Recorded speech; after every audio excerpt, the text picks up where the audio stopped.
Plastic is in our rivers, oceans, air, food, and yes, even inside our bodies. Scary, right? But here's the bigger question. Can we still beat plastic pollution?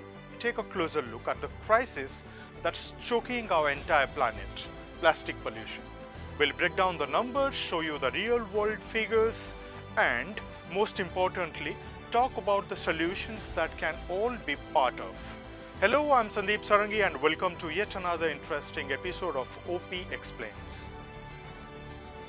Since the 1950s, we have produced over 8.3 billion tons of plastic. Only 9% have been recycled. The rest, it ends up in landfills, gets incinerated or worse, pollutes our rivers and oceans. Every year we produce hundreds of millions of tons of plastic.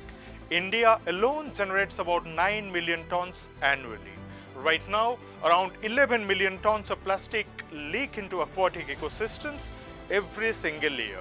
And our rivers, they're carrying more than 109 million tons of plastic waste straight into the sea.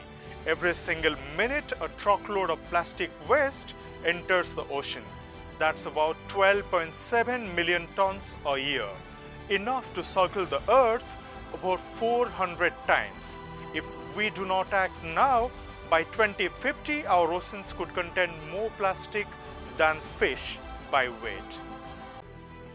But plastic pollution doesn't just ruin landscapes and seas, it hurts wildlife and harms us. Over 700 marine species are impacted. Sea turtles, whales, birds, they get tangled in plastics or mistake it for food. Many die from starvation or internal injuries. But it's just not animals. Humans are now ingesting plastic too. We consume about 5 grams of plastic every week. That's the size of a credit card. Microplastics have been found in our drinking water, in seafood, and even in the air we breathe. And the chemicals they release, they have been linked to cancer, fertility issues, and hormonal disorders. And here is something that hits us all: money. The annual cost of plastic pollution is estimated between 300 to 600 billion US dollars. This includes healthcare costs, cleanup operations, and damage to ecosystem and tourism. And here is the good news. This is a crisis we can solve, and many are already leading the way. In Japan, scientists have developed plastics that dissolves completely within seawater in hours. In Netherlands, the Great Bubble Barrier uses air bubbles to dissect plastics to riverbanks, preventing around 8,000 plastic items from entering the sea every single month. And then there is Ocean Cleanup Project using solar-powered boats called interceptors to remove plastics from rivers. They have already extracted over 3 million kilograms of trash across 8 countries. New biotic solutions are using enzymes to break down even low-quality plastics, allowing true circular recycling. Governments around the world are banning single-use plastics, improving waste management, and negotiating a global treaty to end plastic pollution.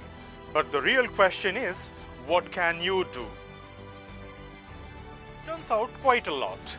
Refusing single-use plastics, saying no to straws, disposable cutlery, and plastic bags. Reduce plastic in your daily life. Reuse what you can and recycle responsibly.